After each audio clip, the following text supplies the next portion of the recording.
Hello and welcome to Merlin's Manor. Today I'm going to be showing you how to play against the Hunter at the Sunnydaze Mall for Final Girl. Now the Hunter represents the cyborg who has come back from the future in order to take out a certain target. If you're playing anywhere other than the Sunnydaze Mall, then it's going to be the Final Girl. But at the Sunnydaze Mall, the target's going to be the Savior, represented by this orange meeple here, and this card over here. He has 4 health. We'll get into more detail for him in a moment. Let's go over how the Hunter works, starting with the setup for the Hunter. You're going to put 2 of these countdown tokens on top of this space right here. And then you're going to place 3 out of the 5 components here at random on top of those, discarding the other 2. To set up the terror deck, you're going to set it up as normal with 10 terror cards mixed between the location and the killer cards. And then you're going to have this Hunter Mark X card set aside, which you are then going to take the bottom 2 cards of the terror deck and you're going to mix that with this card. You're going to mix it up until you don't know which one it is.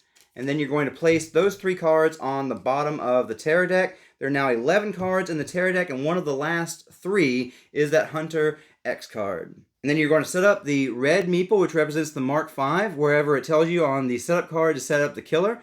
And you're going to set up the silver meeple off to the side. It's going to come into play later on in the game as the Mark X. You're also going to place the Mark V ally card off to the side with these 4 cubes, which you'll be using if the Mark V becomes your ally later on in the game. And then you're going to set up 15 health over here for the Mark X. The Mark V will not utilize this health at all. You won't be able to do damage to this section until the Mark X comes out. And they've included some 5 times hearts in order to better facilitate setting up this health over here.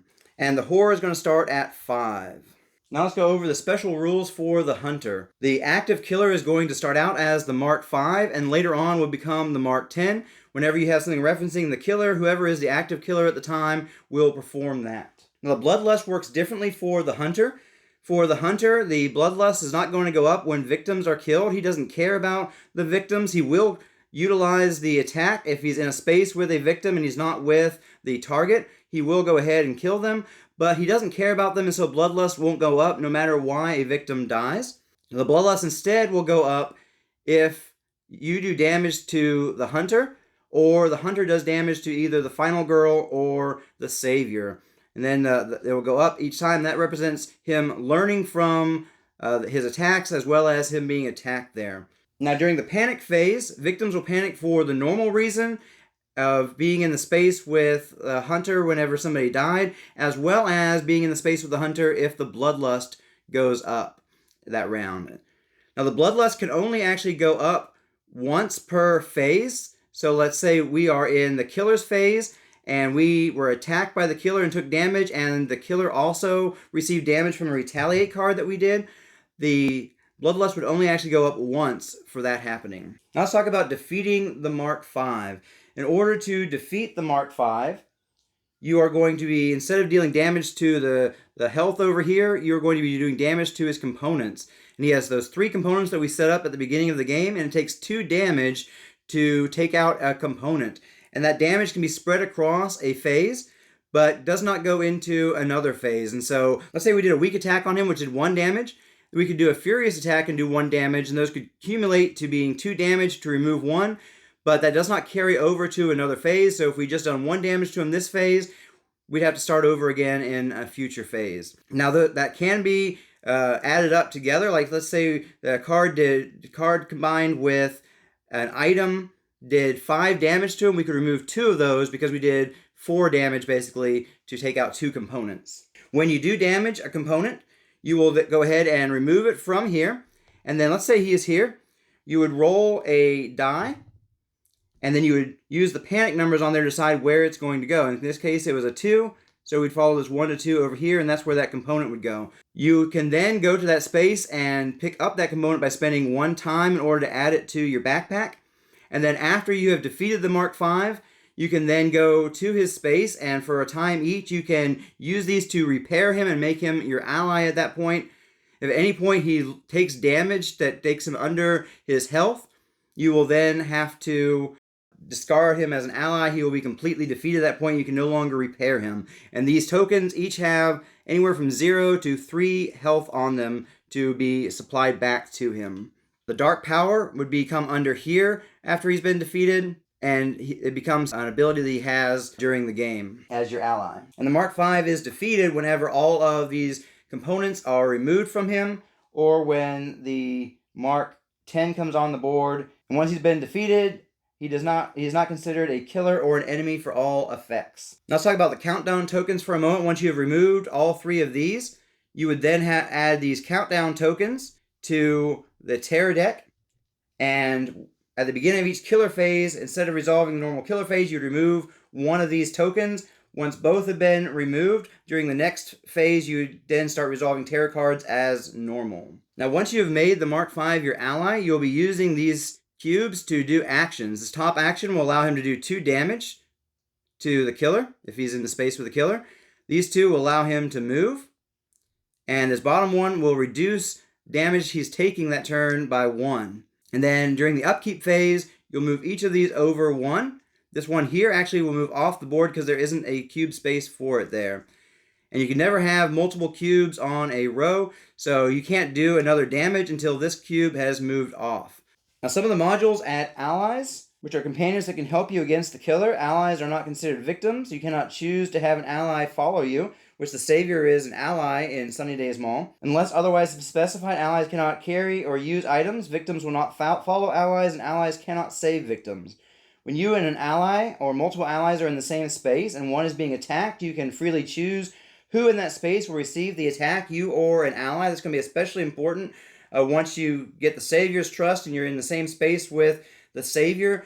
You can then go ahead and start taking the damage yourself rather than him, if that's the better thing to do in that moment. And you can even do that when he's not trusting you. It's just he won't stay as readily in your space that way. And allies are not considered victims for targeting, so unless specified otherwise, they are typically only targeted if the enemy is resolving a victim/final girl as its target, and an ally is the closest if there are also victims in their space. The victims are targeted first unless the ally was specifically targeted, which in this case, the ally is going to be specifically targeted by the hunter whenever the final girl is the target there, and so he's going to get targeted quite a bit in this one. Allies will use action cubes, as I kind of went over here already with the Mark V.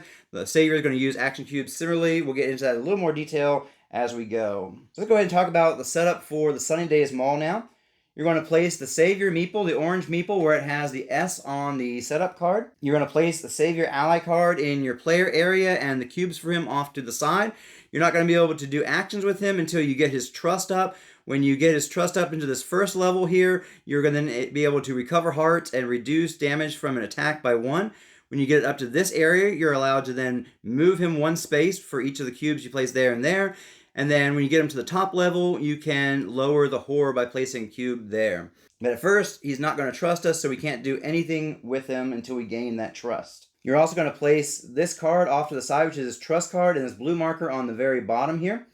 And you cannot exit the board or use any ally actions. Once it goes up to the next level, you can't exit the board and can only use the bottom 2, and then he can use the bottom 4, and then finally he can exit the board or use any of his ally actions. If it ever goes up above here, the horror is going to go down 1. If it ever comes down below the bottom, the horror is going to go up 1. Then you're going to add the Build Trust action card to the tableau. There's 2 of those, and so that's going to be what you're going to be using to get that trust level up there. You're going to shuffle the Savior cards to form the Savior deck over here. And you're going to place the Chopper token, or in this case the miniature, in the atrium. I've just got it off to the side here, and it'll come into play here if that card comes up. Now, the Savior is a young teenager upon whom the fate of the whole human race depends. It's your job to protect him, and if he dies, then you immediately lose the game. However, the Savior is reckless and mistrusting and refuses to believe you until you built enough trust with him. The Savior is considered an ally, and so you're going to follow the ally rules that I just mentioned a little bit ago. Now, the Savior is the killer's primary target, and so when an enemy would target the final girl, instead targets the Savior. And the targeting rules are in addition to the ally rules I just mentioned. To build trust with the Savior, you're going to be using these cards. On no successes, the horror will go up 1 and you'll lose 2 time.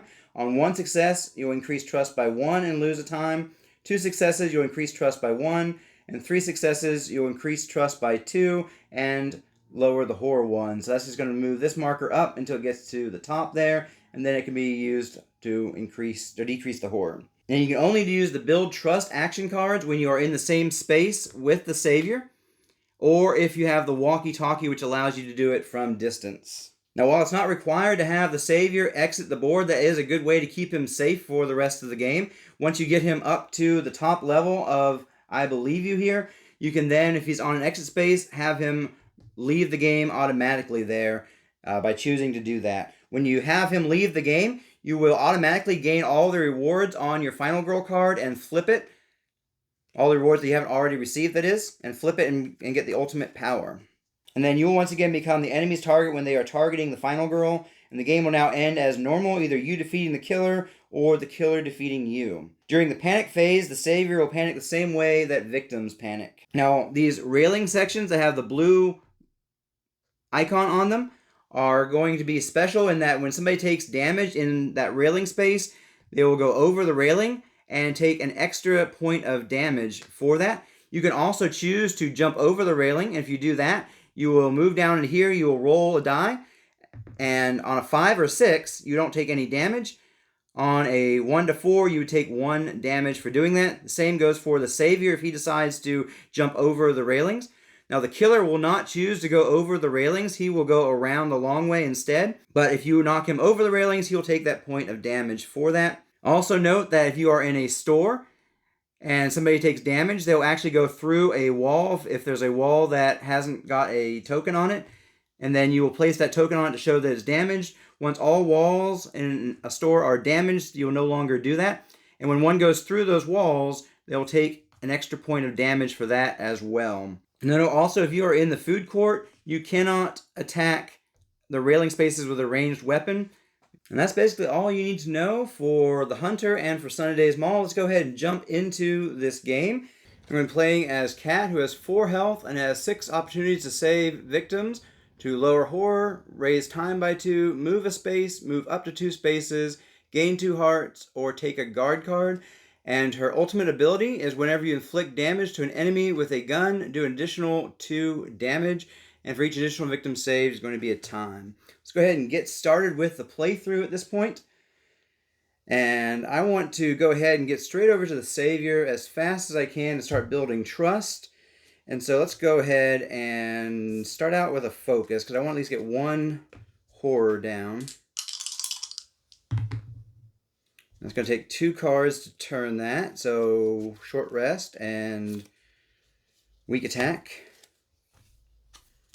Now let's do short rest and the other focus. I want to hold on to the weak attack. And so horror goes down 1, time goes down 1. Now let's go ahead and walk once. No, let's not walk yet. Let's go ahead and hold on. Go ahead and get rid of... No, let's go ahead and keep what we got. Got a sprint for 2. Close call for 1. And a build trust for 2. Okay, let's go straight into the killer phase now. It's going to move 1. And there's nobody attacking this space, so it doesn't attack. Oh, let's do the starting event. The Savior's Girl. The victim closest to the Savior is now the Savior's Girl. While the Savior is in your space, +1 dice when resolving build trust action cards. If the Savior's Girl dies, decrease trust twice and increase blood loss an extra time. So this one, if he stays there, that'd be great. But he has a habit of moving, so we'll see what happens. So now let's go ahead and flip the terror card. Paranoia. If the Savior is not on the board, discard and draw the next terror card. Otherwise, we're going to make a horror roll. 2 dice. 1 star, no effect. 2 stars, increase trust by 1.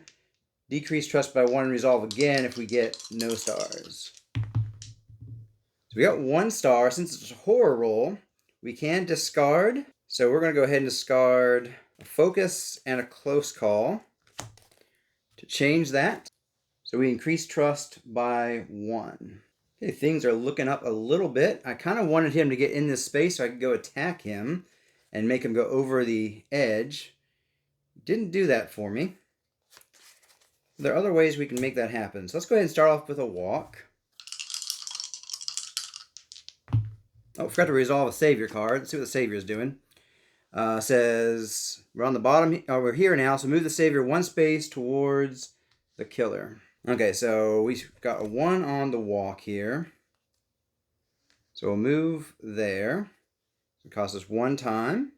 Let's go ahead and sprint for our second one. Get rid of 2 cards. A walk and a weak attack. Turn that into a success. We're going to go... can't come with me, so I'm just going to go 1, 2. Time goes down by 1. We have 4 time. And I'm just going to get a retaliate and the short rest and focus back. I'd love to have a close call in this situation. I don't know if it's worth getting rid of the build trust call to do that, so I'm not going to do that. Keep the build trust. Okay, so he is going to come here. He's going to attack. I'm going to retaliate.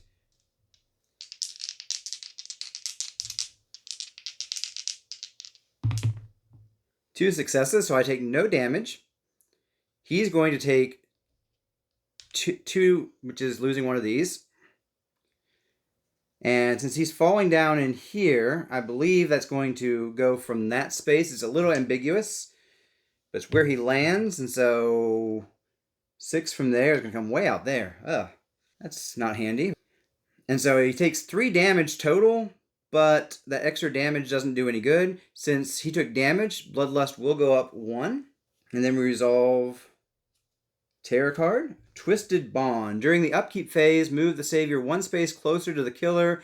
Ignore this effect if the savior has left play. And he gets 2 hearts. So let's do the savior card now. You're not the boss of me. It's going to move the savior 2 spaces away from me. 1, 2, I guess. And then he's going to move 1 space closer to the killer. Just not good. It's a bad combination that just came up. And I don't have any good cards. I just knocked him down there to be with him, pretty much.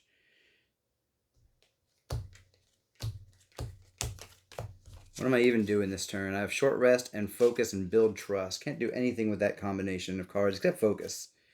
I don't know that I want to. I'm just going to get 6 times worth of cards. And I'm going to do Parkour, which is the signature action card I brought in for this game. It's going to cost me 3. And when I can move up to 2 spaces, skipping over spaces with a victim or killer. If I get 2 successes or 1 space, skipping over spaces there. So we'll see how that works out for me. Actually, is that even worthwhile in this situation? You know, that's not worthwhile in this situation. It'd be better to get a sprint. Let's go ahead and do the sprint instead, because there's only 1 set in front of me. Let's go ahead and get another sprint. And I feel like just getting 2 close calls just to make things happen. And all these come back. Except for that puts me over. Let's just get another build trust instead of the close calls. Okay. Actually, should we have discarded the focus to get more time? Discard the focus to get more time to get a close call. I think a close call will come in handy. Okay, so this guy is now going to come here. He's going to flip this card. Analyze targeting weakness. So he's going to move closer by moving 1. And he would have attacked this guy if he'd made it there, but he didn't. For each damage you take, discard a random action card from your hand. By the way, he can reduce attacks by 1 right now and recover hearts, so he's not in terrible condition. He is going to move 1 closer. The question is, do I try and get to her first and then get to him? I've got lots of movement. Let's go ahead and try for that. Let's sprint and see what happens first of all.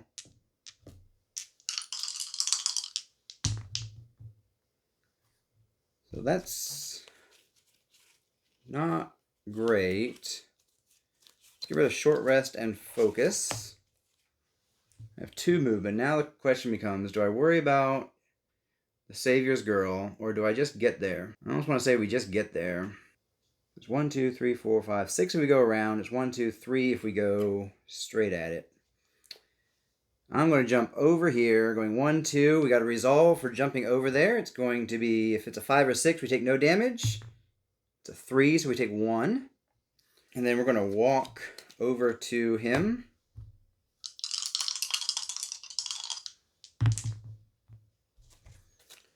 Let's just take the damage, not care about it. 1. Oh, lost a time, and then 2 more time. Let's go ahead and build some trust here.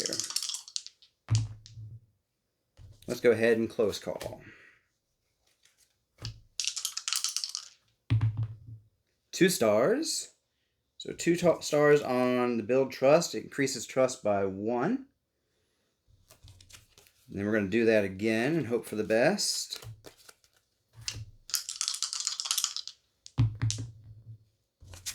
Got to get rid of 2 cards. We'll do weak attack and walk. So he fully trusts us now. That's good. We got a sprint card left over. And I think that was the last of my time. Let me double check all that. We sprinted. We walked, which is 2. We did a close call. Yeah, we're down at 0 actually. No time to spend. We'll get this back. And that goes to there. So he is now going to attack this guy. I'm going to let it happen. I could have him attack me. Well, actually, if he attacks me right now, it only takes 1 damage. And I'll be able to roll more next turn. Oh, and before we ended that, we actually should have given him an action to lower the horror. Yeah, let's let him soak up the damage because he's just going to reduce it anyway. Oh, and because he doesn't actually take any damage, I don't think Bloodlust goes up. And so, yeah, that makes sense then. Now, Terror card. Fire alarm. Horror goes down and panic all victims twice. So let's go ahead and panic these 2. 5 and 4. 4 goes there. 5 goes there. The one that's in the space he just went to is a 5. It's going to go there. Let's do the last railing victim. 4. Nobody went off the railings. That's good. Oh, wait. They have to go twice, though, don't they? Let's just do him while we're here. 6. All these ones have to panic 1 more time. Let's do the one in the railing. 4. These 2. We got 2. And then finally 6. Surplus store. 1 and 4. So we got 1 there. 4 there. They're going to panic again. 4 and 4. Let's do the one over here, and then we'll do the food court. That one goes up there. He still has a chance. Oh, first one over the railing, but Bloodlust does not go up because it doesn't go up for that reason. And then let's do the one by himself in the food court is going to go over and then probably back. He goes boom and then boom. The other 3, we've got all of them come that way. And odds are all of them come back. All of them come right back. Because the only way to get out of the food court is a 6 on a panic. I guess he's going to panic twice as well. I was thinking there was a rule he doesn't panic when in your space, but that's just friends, I think.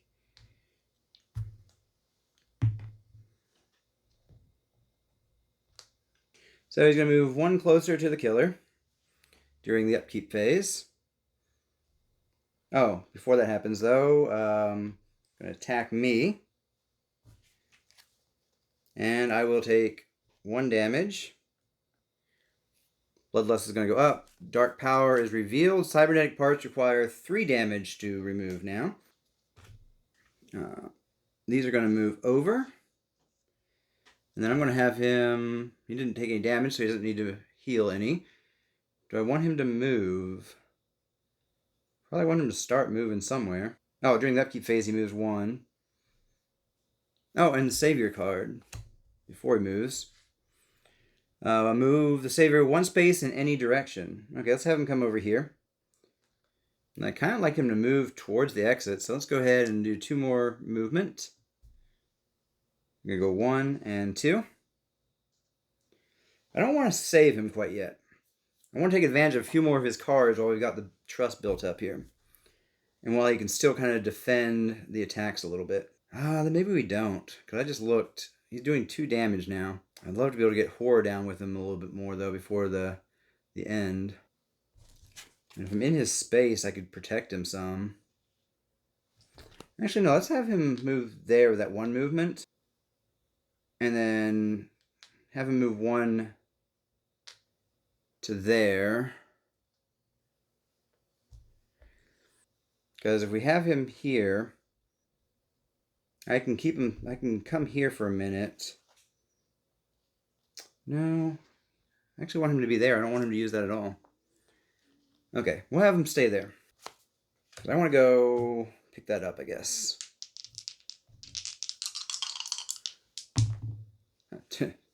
Two, and I don't need to. Well, 1, 2, 3. Why not? Use the full movement. And then I'm going to spend a time to pick this up, put it in my backpack. All these are supposed to be returned. I have 4 time to spend now, which feels like a retaliate. I'm going to discard a focus to get one more time to get a close call. So I have retaliate, close call, plus focus, short rest, walk, walk, and weak attack. Oh, retaliate's not going to do me much good, because I have to do 3 damage for it to do anything to him right now. So instead I'll do a guard and a sprint. Okay, so he is going to come here. He's going to attack. Let's have him attack me using a guard.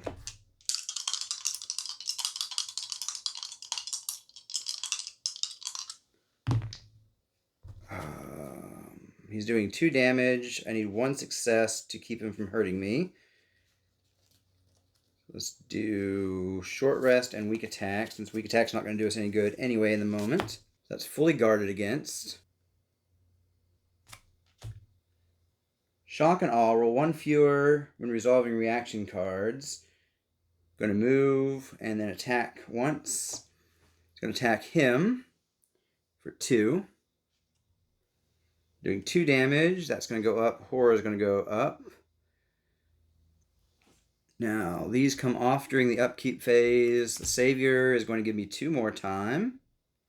Nice. And then he would come towards the killer, but he's already in the killer's space. Let's go ahead and resolve this, bringing the horde down 1. Bloodlust went up, so actually that person's supposed to panic during the upkeep phase. 6. So panic that way. I'm going to walk this way if I can. It's only going to be once. Try to walk 1 more space.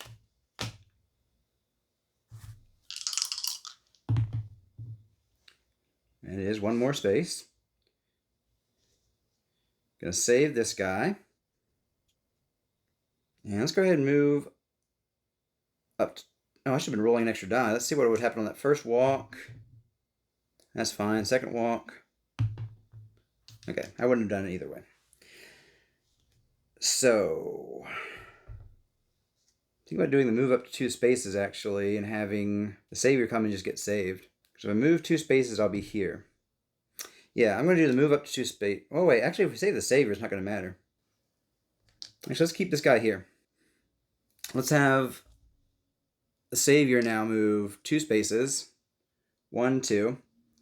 We're going to have him be saved, which is going to give us everything on here. Horror is going to come down 1. We're going to get 2 more time.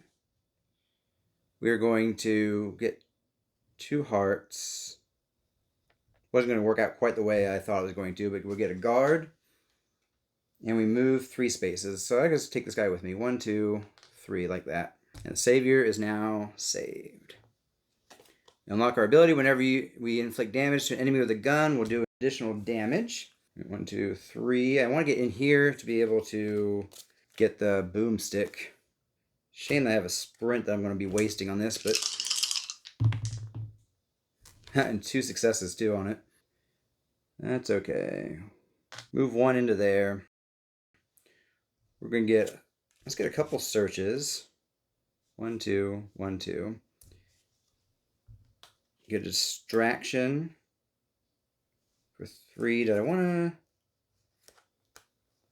get rid of that focus to get 1 more time so I can get a close call for it? No, I'm going to keep the focus. No, get the close call. I have a focus right there. Okay. Focus, sprint, walk, walk, guard, weak attack, and short rest. Okay, this guy is all the way over here. He is going to move one space like so. Terror card, Titanium Shield, 4 more health. This is going to be a challenge once the big bad has showed up. Let's start out with a distraction. So you don't have to do savior cards anymore because we saved the savior. Whoa, nice. 1, 2. 1, 2. Now we'll do search. Oh, that was supposed to be 1 less die. Doesn't matter because I got 3 successes anyway. Search. Now with 3 dice. Let's get rid of focus and a close call to get the boomstick. And so I'm going to keep these cards. That cost me 1 time there. And I want to get some sprints. I want to get over the military surplus and have 2 boomsticks.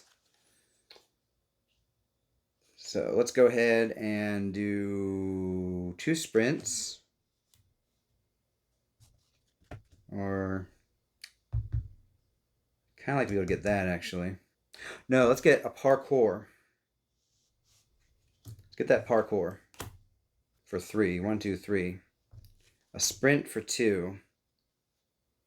Sorry, instead of a sprint, let's get Furious Strike. Where was I in time? Should have been at 7. 1, 2, 3. Yeah. Let's not get the Furious Strike yet. As nice as that would be, I need to move some still. No, let's get the Furious Strike now. Okay. Got 1, 2, 3, 4, 5, 6 cards. 7, 8, 9, 10. So one of these can't come. Let's leave weak attack behind for now.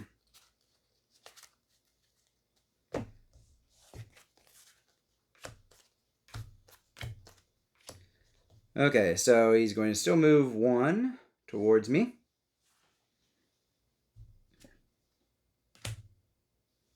Whenever bloodlust increases because the hunter inflicted damage to you and ally. Oh my. Another dark power. Oh no. What in the world is happening here? Okay, let's go ahead and sprint.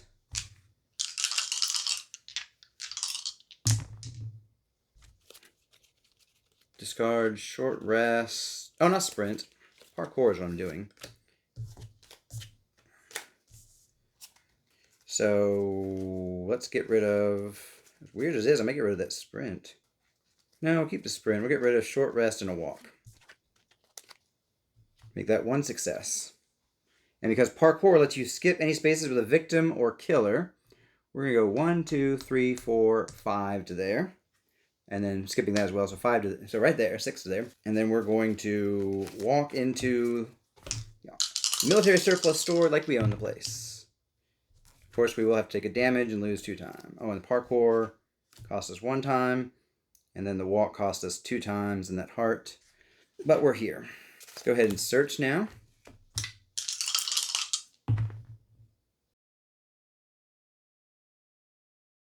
Close call and focus. Why not?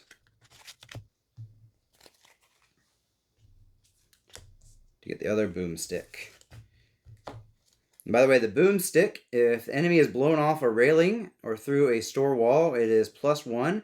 If there is a 1 in the final horror roll, you will discard the boomstick.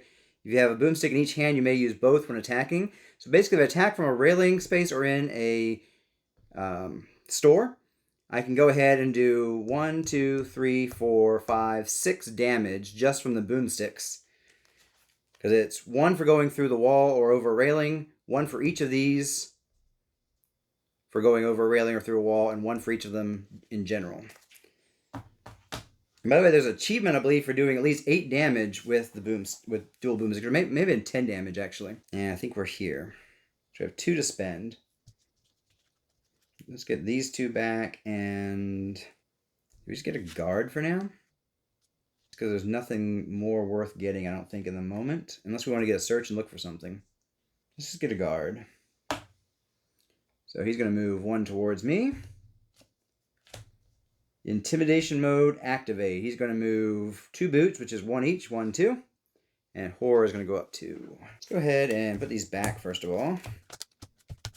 Second of all, I'm kind of thinking of sprinting over here to try and lure him in. Yeah, let's go ahead and do that.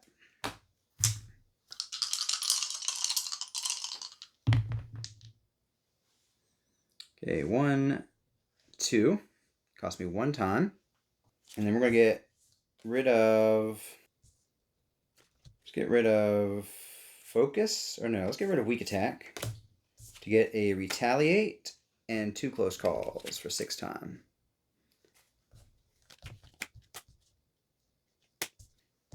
We're at 10 cards.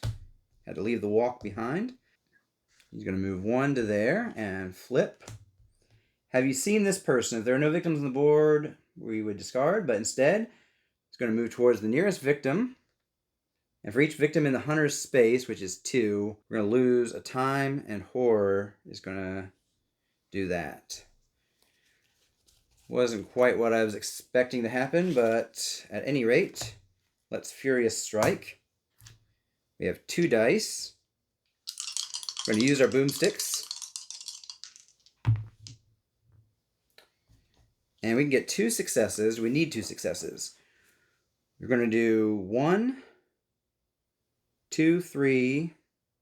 We don't need 2 successes, so we'll leave that alone. It's going to decrease horror. And we're going to knock him over there. We did 1, 2, 3, 4, 5, 6 damage to him. So actually there's only 1 for that. So we did 6 damage to him. And let's see where those go. 4 and 5. They're both going to go into that area.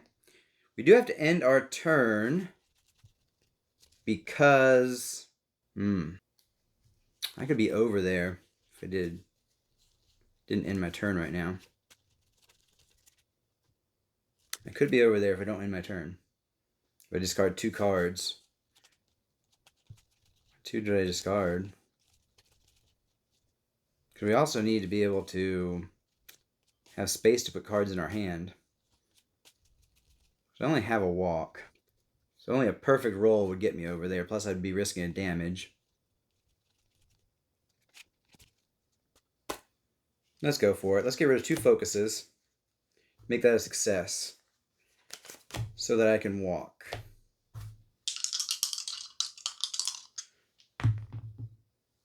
And then that happens anyway. Get rid of short rest and a guard. Make that a success. It's going to cost us 1 time. We're going to jump. We're going to hope. We did not take a damage. And so we got 3 to spend, and it feels like do I get a walk back? I'm getting a walk back, so I feel like distraction is the way to go in the moment. And because we got rid of him, this is going to go on here. It's the beginning of the killer phase. We take 1 of those off and ignore the rest of the killer phase. So now we're going to use our distraction to start off with. Get rid of weak attack and a guard, I guess. That goes down 1, that goes up 1. Do I want to get rid of anything more? Well, let's get rid of the 2 close calls. It's going to go up 1 more and 1 more. And then let's walk with 3 dice. No, 2 dice. That's okay. We come here. Take a damage. Lose 2 time. I'm going to spend 2 more time to pick these up. Get all these back, which is going to include a walk. Let's go ahead and get a Furious Strike for 4, I think. Or do we want to get a distraction? That'd be an odd number of stuff. Let's get Furious Strike for now. Okay, next killer phase. This goes away. And we're going to reveal the killer's location by drawing a setup card. The killer is going to be here. And then we'll resolve her actions on the next turn. So let's go ahead and walk. We got 3 dice. Oh, no, let's go ahead and focus. Because we have 3 dice because of that. So that comes down 1. That comes down 1. Go ahead and work on getting our focus all the way down. Oh, we got 4th dice now. Didn't help much. Didn't help at all. Because I don't really want to get rid of... whatever, we'll do it. Short rest and walk. Apparently we're not going over there this turn. We got that all the way down. And so we'll get these 2 back. We got 4 to spend. It feels like a distraction and a close call. Or does it?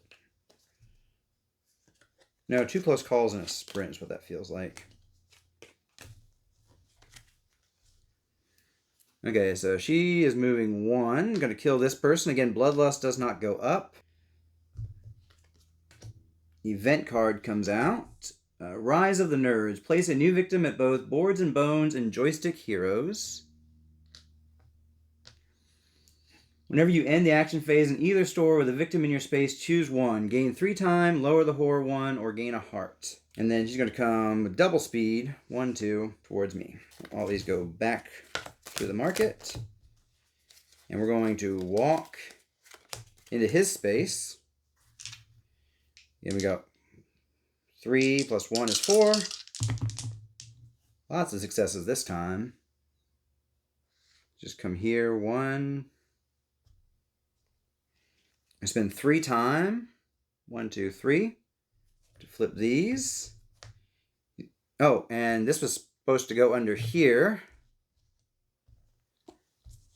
Each time you repair, restore an additional heart. So 3, 6, 7, 8. 8 hearts restored. 1, 2, 3, 4, 5, 6, 7, 8. Nice. Dark power there. I got 2 time left. Gonna let this person come to me, I think. Where do I want to come? A little bit towards her. What do I have? Do I have sprint? I have sprint. So if I come here now, I can lure her into a railing space on a future turn, which feels like a good idea. So let's sprint. 2 is all I need. 1 success is all I need. I can go 1, 2 to here. And then I'm going to have him move 1, 2 spaces as well. And then I got 1 time left to spend. Let's go ahead and get rid of a weak attack to have 2 time to spend. And that's going to get me a guard. Okay, so I'm going to let Buddy here take the brunt of the damage for this one. You're going to lower it by 1, and so it's going to be 1 damage. And we're getting all these back as well, and these come over. Then we're going to see what the terror card is. Okay, this is the Hunter Mark X. If the Mark 5 is the active killer, it's not. So we can skip all of that. If the Mark X is not on the board, discard the remaining countdown tokens, draw a new setup card, and place it in the killer space. That's already happened, so it's here. So discard any terror cards and reveal the finale. The finale is termination mode. So it's going to attack and do 2. Okay. Oh, and Bloodlust was supposed to go up for the attack, plus it goes up an additional 1 for advanced AI. Horror is going to come down 1. So on my turn, I'm going to have... These are all going to move down. That one comes completely off. And I'm going to have it do 2 damage. And we're going to get rid of this one quickly. Advanced AI is now gone. Although Bloodlust is going to start going up automatically because of that. And Bloodlust goes up now because of that attack. Do I do Furious Strike right here? Then move up. Yeah, let's go ahead and do Furious Strike right now. Rolling 4 dice. Okay, we're fully successful, but I need to use a close call to keep from losing my boomsticks. So, roll. So 3 successes doesn't really do anything extra, but we don't lose the boomstick. Because if there's a 1 in the final roll result, we would have to discard. Instead, we're going to go ahead and do 1, 2,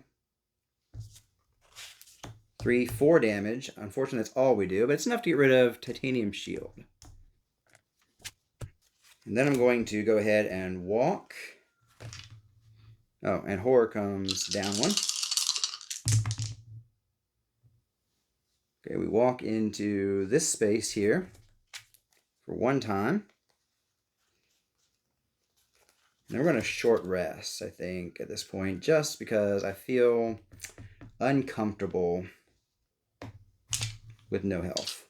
Oh, I did an extra 2 damage because of my guns, so this is a gone as well. Almost forgot about that.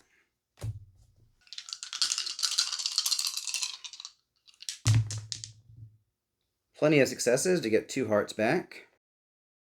And I think that's where I stop things. Do I... Oh, let's get rid of 1 focus to get a time, so I can get critical blow. It's going to attack twice, but if I retaliate, it's going to fall down. So I don't think I need to move him with me. Well, it couldn't hurt to have him with me. Let's have him move 1 space. Right there. Then she's going to come here. You know what? I am going to retaliate. Oh, these come as well, and these go away. I'm going to retaliate, I think. 1, 2, 3, 4, 5, 6, 7, 8, 9 is the most damage I can do from that. I'll do it anyway. I'm rolling 3 dice at this point. 2 successes. We do have a 1 though, so let's go ahead and discard a close call to try and change that. It's still a 1. Oh well. So that's the only close call I have. So I'm going to lose my boomsticks, but I do 9 damage because it's 2 for the retaliate, 3, 4, 5, 6, 7, 8, 9 for falling. She falls down there, takes 1, 5. Let's just get rid of these 2 5s to add that on there. Now there's 1, 2, 3, 4, 5, 6 left, and these have to go away, unfortunately. But they've done their job, I guess. And then her second attack, gonna do that. Okay, so these guys are gonna panic. 6 and 2. I have a critical blow in hand. Oh, and Bloodlust went up from that, so Horror's gonna come there. And then, oh, Bloodlust should have come up there as well. So Horror will come 1 more next time something happens, so I wonder if I should get a distraction. I'm going to stay here. All these come down. And I'm going to get a distraction for 1, 2, 3. Oh, and I was going to get rid of, say, a focus to get 1 more time. And let's say a weak attack to get 1 more time on top. So I can get a Furious Strike and a Close Call. Walk, Short Rest, and Focus come back as well.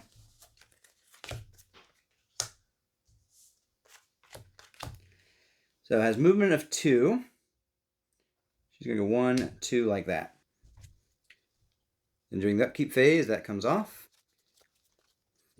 Let's go ahead and have him move a space.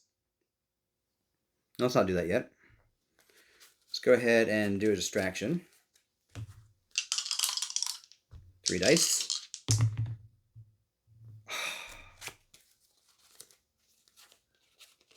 Get rid of walk and a focus. It's going to come down 1. That goes up 1. Actually, let's get rid of 2 walks. Let's keep our focus. Let's do a short rest. for 0 successes. Spend 2 time. Try again. Okay, we get 1 and time comes down 1. Where was it? It was here. 1, 2, 1. We should be right there. I got Critical Blow and Furious Strike still in my hand. Let's go ahead and let's get rid of the focus. And then let's send him over. Move 1 space. And let's have him do 2 damage to this person. And then Bloodlust is going to go up 1. Horror is going to go up 1. Let's have him move 1 more space back to where I am.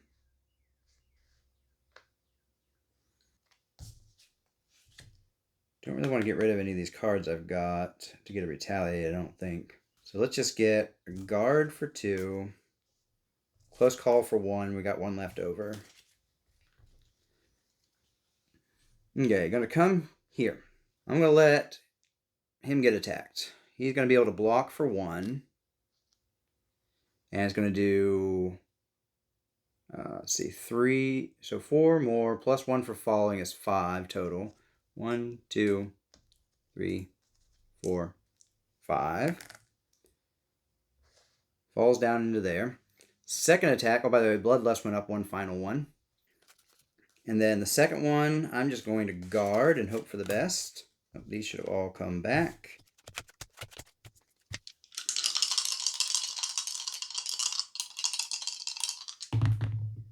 Two successes, so fully guarded. And so that was the end of her turn. Let's go ahead and do Critical Blow. Rolling 3 dice. 1 success, which is going to do 2. Do have a close call. Let's throw it out there, see if I can get 1 die to do something better. If I can get it into the thing. 2 successes. So it's going to do 1, 2, 3 plus 1 for her falling over the railing. 1, 2, 3, 4. Now the moment of truth. Dead, or is she coming back? Gone. So there you have it. That is how you play the Hunter at Sunnydaze Mall. I hope you have enjoyed this video. Please check the description below in case I made any errors along the way. I'll put them in there. And let me know what you thought of this playthrough, and check out some of my other videos. And I hope you have a great week and keep on gaming.